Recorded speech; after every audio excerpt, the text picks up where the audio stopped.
आणि शिंदे सेनेचा कोथळा हे अमित शहाच काढणार. हे माझं वाक्य तुम्ही लिहून. ज्या पद्धतीनं त्यांनी शिवसेनेच्या बाबतीमध्ये गुप्त ऑपरेशन तेव्हा केलं आणि आमचे आमदार, तीच पद्धत, त्याच पद्धतीनं आता शिंद्यांचे आमदार फोडण्याचं काम अगदी व्यवस्थित सुरू आहे. 1 महिन्यापेक्षा जास्त काळ मी कैदखान्यात आहे, घरच्या आणि इस्पितळाच्या. माननीय उद्धव ठाकरे यांचं माझ्यावर बारीक लक्ष आहे की कुठे बाहेर पडतोय का काय. आताही त्यांची परवानगी नाही, पण तरी आपण सगळे आलात. बऱ्याच दिवसांनी आपण भेटतो आहोत. थोडं तब्येतीमध्ये सुधारणा होते आहे. यापुढे ते अजून होईल. उपचार फार कठोर असतात, आजारापेक्षा उपचार भयंकर असतात, पण ते चालू आहे. आणि मला पूर्ण खात्री आहे, मी जे म्हणालोय की डिसेंबर नंतर मी पूर्ण बरा होऊन येईल. बोला, आपल्याला काय? डॉक्टरांना पूर्ण विश्वास आहे. डॉक्टरांची जी टीम आहे आमची, प्रमुख डॉक्टर आहेत मुंबईतले, तर ते उपचार करतायत. आणि रेडिएशनचा जो एक मुख्य भाग आहे तो संपलेला आहे. इतर काही उपचार सुरू आहे, रिकव्हरी सुरू आहे चांगल्या प्रकारे. पण माझ्यासारखा माणूस स्वस्थ बसू शकत नाही. जर बरा असतो तर नगरपालिका निवडणुकांच्या प्रचारामध्ये मी 100% संपूर्ण महाराष्ट्रात फिरलो असतो. नगरपालिका निवडणुका उद्या आहेत आणि शिंदे गटाच्या गुलाबो गँगने सांगितलेलं आहे की आज 1 तारखेला लक्ष्मी दर्शन होणार आहे. ते आता कुठे कुठे लक्ष्मी दर्शन झालेलं आहे याची माहिती निवडणूक आयोगाने घेतली पाहिजे. राज्याचा निवडणूक आयोग आहे, त्यांनी कुठे कुठे लक्ष्मी दर्शन झालंय. कारण राज्याच्या मंत्र्याने जाहीर केलं होतं की लक्ष्मी दर्शन 1 तारखेला सकाळी होणार. त्याच्यामुळे लोक सकाळपासून जागेच आहे. मला जी माहिती मिळाली, सकाळपासून जागे आहेत. आणि काही ठिकाणी 10,000 15,000 मतामागे असं लक्ष्मी दर्शन सुरू आहे. सांगोल्यात सुद्धा झाडी टाकल्या जात आहेत. ही नगरपालिका निवडणूक आणि नगरपंचायत निवडणूक ज्या पद्धतीनं सुरू आहे महाराष्ट्रामध्ये, आतापर्यंत नगरपालिका आणि नगरपंचायत निवडणुकीमध्ये पैशाचा इतका प्रचंड खेळ कधी झाला नव्हता. मुळात नगरपालिका नगरपंचायत निवडणुका या राज्याचे मुख्यमंत्री किंवा सरकार कधी लढवतच नव्हते. ते स्थानिक पातळीवरच लोक लढत राहिले. आता मी पाहिलं की 5-5, 6-6 हेलिकॉप्टर्स नगरपालिका आणि नगरपंचायत निवडणुकांसाठी, सत्तेतले 3 पक्ष आहेत त्यांनी 5-5, 6-6 हेलिकॉप्टर्स, खाजगी विमानं, हे कधी नगरपालिका नगरपंचायत निवडणुकीत झालं नव्हतं. अशा पद्धतीनं एका नगरपालिकेसाठी 15-15, 20-20 कोटी रुपयाचं बजेट आहे. ही 3 पक्षातली स्पर्धा आहे सत्तेतल्या. आतापर्यंत आम्ही निवडणुका लढलो, पण आम्ही ह्या निवडणुका आमच्या स्थानिक कार्यकर्त्यांवर सोडल्या. आताही तशाच सोडलेल्या. तुम्ही पाहिलं असेल की शिवसेनेकडून लोक म्हणतात विरोधक निस्तेज आहेत या निवडणुकीत. नाही, विरोधक निवडणुकीमध्ये आहेत, पण अशा पद्धतीने निवडणुका आम्ही कधी लढल्या नाही. नगरपालिका नगरपंचायत ग्रामपंचायतीला इतके कोट्यवधी रुपये खर्च करून तुम्ही कोणाशी स्पर्धा करताय? या राज्याची निवडणूक संस्कृती जी होती ही पूर्णपणे उद्ध्वस्त झालेली आहे. या राज्याला एक संस्कृती होती, संस्कार होता, तो गेल्या 4 ते 5 वर्षामध्ये देवेंद्र फडणवीस यांच्या नेतृत्वाखालच्या सरकारनं पूर्णपणे उद्ध्वस्त केलेलं आहे. आपापसात त्यांच्या मारामाऱ्या सोडून द्या, पण नगरपालिका निवडणुकीमध्ये किती पैसे खर्च करावे त्याला काही मर्यादाच राहिलेला नाही. याचं कारण 3 पक्षातली स्पर्धा, तू मोठा की मी मोठा. स्पर्धा ही शिंदे शिवसेना विरुद्ध भाजप अशी बघा, शिंदेची शिवसेना जी आहे ते म्हणतात, मुळात शिंदेची शिवसेना म्हणायला मी तयारच नाही पहिल्यापासून. आणि शिंदे सेनेचा कोथळा हे अमित शहाच काढणार आहे. हे माझं वाक्य तुम्ही लिहून ठेवा. कधी 2 तारखेला शिंदे सेनेचा कोथळा हे दिल्लीचे शहा काढणार आहेत. त्यांची जी काही परंपरा आहे कामाची, त्याने आमचा कोथळा काढण्याचा प्रयत्न केला, पण आम्ही त्यातून बाहेर पडलो. पण त्यांच्या स्वभावानुसार आणि त्यांच्या कार्यपद्धतीनुसार शिंदे सेनेचा कोथळा हा दिल्लीतूनच काढण्याचा आहे. आणि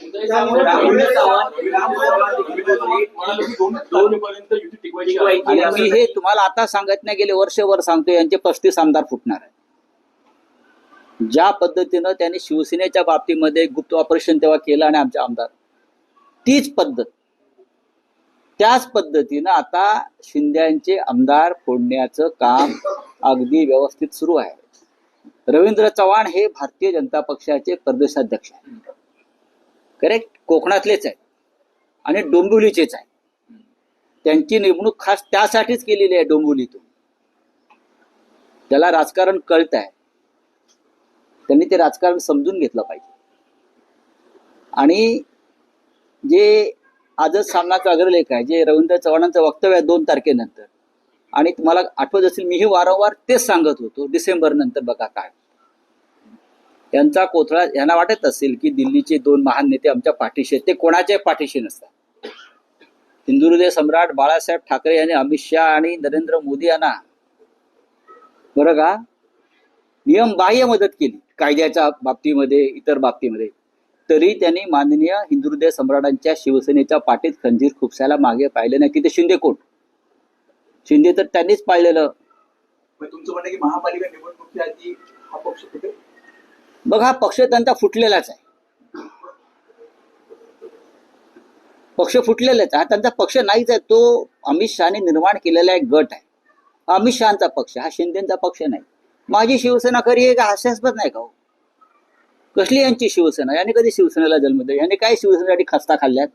हे कधी तुरुंगात गेले सेनेसाठी? बाळासाहेब याने कोणती आंदोलनं केली?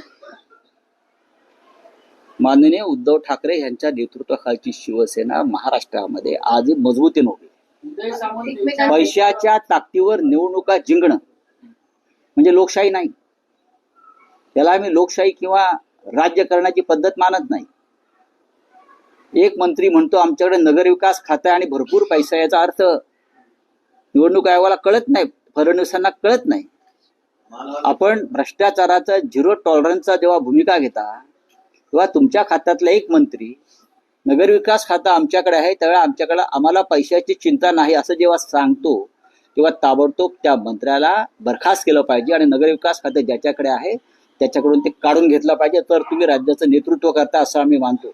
आम्ही यशवंतराव चव्हाणांपासून नेतृत्व पाहिलेले आहे त्या राज्यामध्ये. संस्कारी, संयमी आणि सुसंस्कृत नेतृत्व काय असतं, माननीय शरद पवार साहेबांपर्यंत, मनोहर जोशींपर्यंत, देवेंद्र फडणवीस यांच्याकडनं अपेक्षा होती, पण ते त्याला अपयश त्यांचं आलेलं आहे. फडणवीसांनी शिंदेला सांगितलेलं होतं जेव्हा मंत्र्यांनी बहिष्कार टाकलेला होता कॅबिनेटवर, फडणवीसांनी आश्वासन दिलेलं होतं की तुमचे कार्यकर्ते आम्ही फोडणार नाही आणि आम्ही तुमचे फोडणार नाही. मात्र लगेचच दुसऱ्या दिवसापासून शिंदे गटाचे बघा, फडणवीस यांचं राजकारण जर शिंदेना कळत नसेल तर त्यांच्या राजकारणात राहू नये. नुसतं पैशावर राजकारण चालत नाही, पैशांवर माणसं विकत घेता येतात. मला आश्चर्य वाटतं राज्यातल्या जनतेचं. या राज्याची जनता 10,000 15,000मध्ये आपल्या मुलाबाळांचं भविष्य विकत आहे.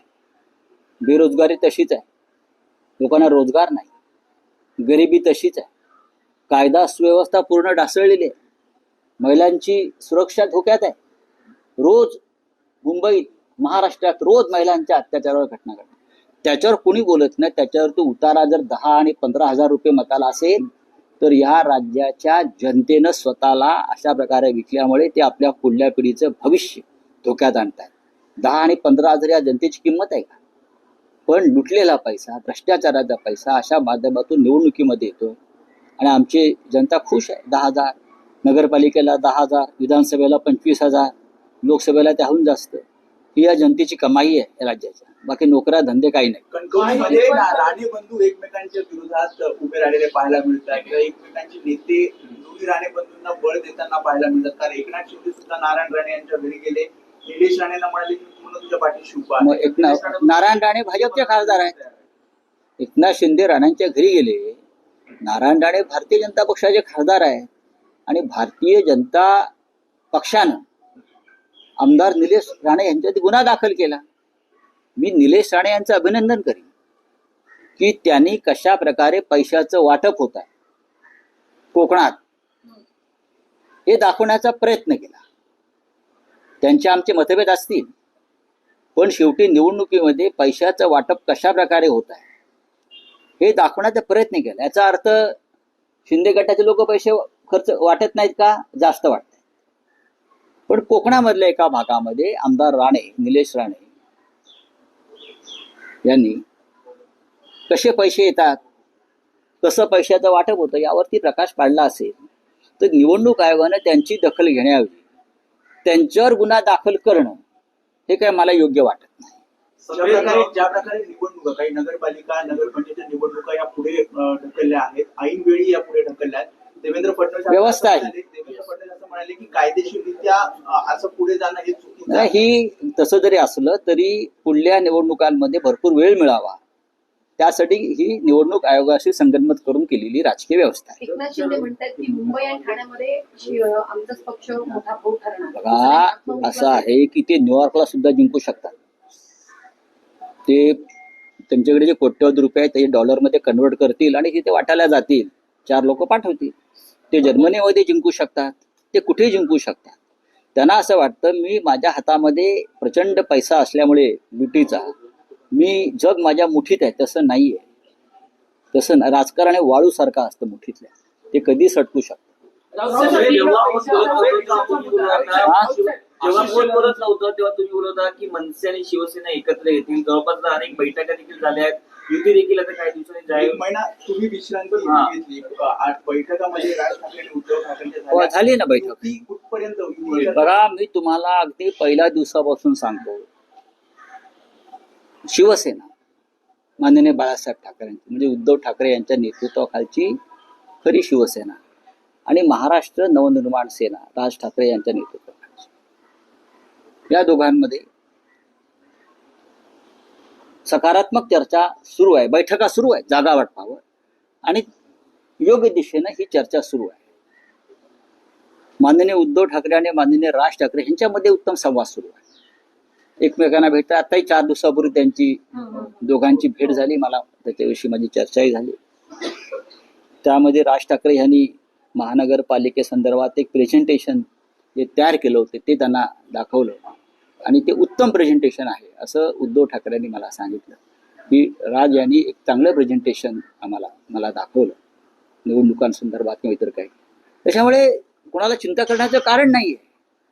हे जे काय म्हणतात तुमचे शिंदे मिंदे वगैरे, बरं का, त्यांना सांगा की संयुक्त महाराष्ट्राचा लढा झाला मुंबईसाठी, तेव्हाही काँग्रेसवाले तेव्हाचे सत्ताधाऱ्यांनी प्रचंड पैसा टाकला, पण मराठी माणूस एकजुटीनं उभा राहिला आणि मुंबई महाराष्ट्रात राहिली. ही मुंबई महाराष्ट्रापासून तोडण्याचं कारस्थान तुमचे दिल्लीचे बापजादे करतायत. मिस्टर शिंदे, अमित शाह, नरेंद्र मोदी, गौतम अडाणी हे त्रिकूट महाराष्ट्रापासून मुंबईला तोडण्याचा जो प्रयत्न करतोय तो उद्धव ठाकरे आणि राज ठाकरे यांची एकजूट हाणून पाडल्याशिवाय राहणार नाही.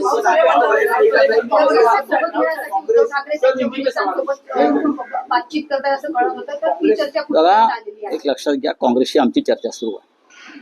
जर काँग्रेसला वाटत असेल, त्यांचा जर बिहारच्या निकालानंतर त्यांचा जर कॉन्फिडन्स वाढला असेल,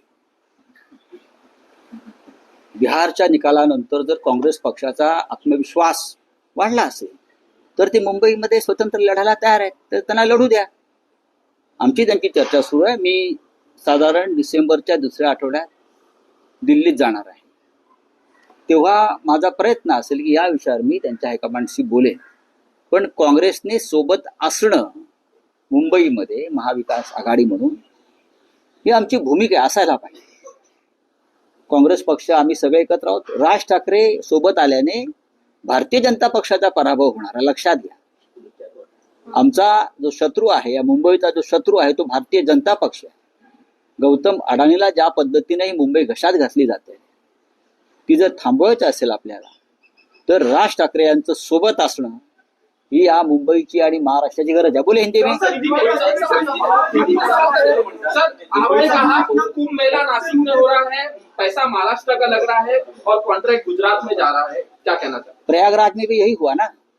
आप प्रयागराज में जाइए और देखिए, प्रयागराज में जितने भी काम इंफ्रास्ट्रक्चर के हुए वो सब कॉन्ट्रैक्टर्स गुजरात के थे. लोकल लोगों को काम मिलना चाहिए. नासिक में कुंभ मेला हो रहा है, नासिक में पूरे गुजरात के ठेकेदारों का डेरा वहां बैठा है। अगर नासिक में काम हो रहा है तो महाराष्ट्र के जो काम करने वाले ठेकेदार है, लोग हैं, उनको काम मिलना चाहिए लोकल लोगों को।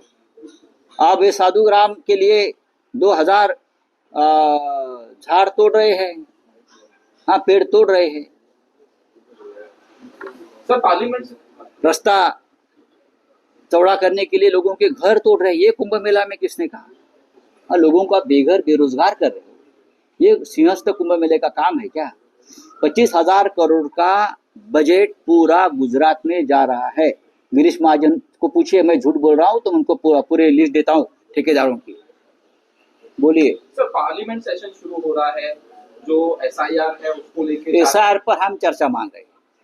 पूरे अपोजिशन ने आज जो नोटिस दिया है, मैं मुंबई से बोल रहा हूँ, मैं दिल्ली नहीं पहुंच पा रहा हूँ, मैं जाऊंगा दिल्ली में, लेकिन SIR पे चर्चा होनी चाहिए, इलेक्शन रिफॉर्म के ऊपर चर्चा होनी चाहिए, पहलगांव के ऊपर चर्चा होनी चाहिए, दिल्ली ब्लास्ट के ऊपर चर्चा होनी चाहिए। ये सरकार की जिम्मेदारी है। ये जो प्रमुख प्रश्न है इस देश में, उसके ऊपर चर्चा है। लेकिन सरकार भाग रही है, सरकार डर रही है। बिहार में इतनी जीत होने के बावजूद भी सरकार अपोजिशन से डर रहा है और चर्चा से भाग रहे। सरकार ये संसद नहीं चलने देगी, इस बार ये सत्र नहीं चलने देगी। सर सर मोहन आपकी बाबा तबीयत को लेकर सवाल करना चाहूंगा कि आपकी तबीयत सही नहीं है, फिर भी आप आके प्रेस कॉन्फ्रेंस दे रहे हैं। उद्धव ठाकरे का नाम लिया आपने, आप भावुक हो गए, आपके भाई भी भावुक हो रहे। सर जब जेल गए थे, जब भी आप इसी तरह आए थे और बात देखिए, मेरी जो बीमारी है जेल से शुरू हो गई। मैं आपको बताना चाहता हूँ, जब मैं जेल में था तब से ये मेरी बीमारी शुरू हो गई है, लेकिन मैंने थोड़ा निगलेक्ट किया, लेकिन वहां से शुरू हो गई है। लेकिन सरकार को अच्छा लगता है अपोजिशन को जेल में डालो, खत्म करो, लेकिन हम खत्म नहीं होंगे, हम लड़ेंगे पूरे देश के साथ। देश के बड़े बड़े नेता हमारे साथियों से मेरा संपर्क है, दर्द, सबकी शुभकामनाएं है। मैं जल्दी ठीक हो जाऊंगा और मैदान में एकनाथ उतरूंगा। शिंदेने तुमची विचारपूस केलेली चांगली नाही. गोष्ट आहे, ही व्यक्तिगत नाती असतात। धन्यवाद। ठाकरेंची तो शांत बसलेली होती, 1 महिन्याची दिनचर्या बसली होती। मी बोललो ना, मी कैद खाण्यातच आहे, वैद्यकीय कैद खाण्यात आहे, मेडिकल जेल। आज फडणवीसांनी तुम्हाला परत एकदा शुभेच्छा दिली की लवकरात परत एकदा माध्यमांसमोर येतात. नाही बघा, देवेंद्र फडणवीस हे कधी काळी आमचे जवळचे मित्र होते आणि आम्ही नाती जपतो, आम्ही एकत्र काम केलेलं आहे। आजारपणात त्यांनी मला स्वतः फोन करून चौकशी केली आणि सर्व प्रकारच्या मदतीची त्यांनी पेशकश केली मोदी आणि शिंदेची पण तुम्हाला केली ना। बघा, ही राजकारण वेगळं आहे, व्यक्तिगत नाती वेगळी असतात। केंद्रातल्या जवळजवळ सर्वच मंत्र्यांनी दूरध्वनी करून माझी चौकशी, उपराष्ट्रपती असतील, सगळ्यांनी माझ्याशी ही एक नाती असतात, ती टिकवली पाहिजेत। राजकारणामध्ये किती शत्रुत्व असलं तरी ते व्यक्तिगत स्तरावर शत्रुत्व येता कामा नये। देवेंद्रजींनी माझी चौकशी केली, किंवा जर त्यांना कोणी भेटलं तर ते माझी चौकशी करतात।